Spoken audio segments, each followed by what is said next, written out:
Tungo naman tayo sa Kabikulan. Sa kauna-unahang pagkakataon po, ang mga bilanggo po ng Naga City District Jail ay makakaboto na sa darating na midterm election.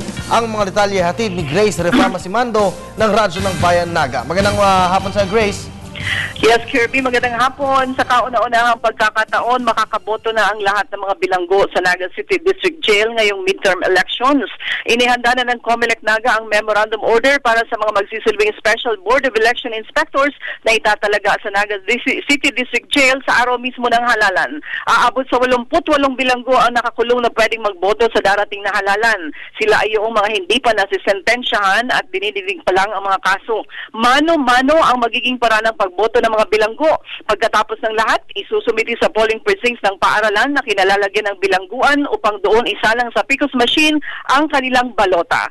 Ang bawat bilanggo ay isa-isang boboto na jail guards. Ayon kay Ma'am Nora Rimanos, chairman ng Special Board of Election Supervisor, medyo kabado sila sapagkat unang pagkakataon nitong magpapaboto sila sa mga bilanggo.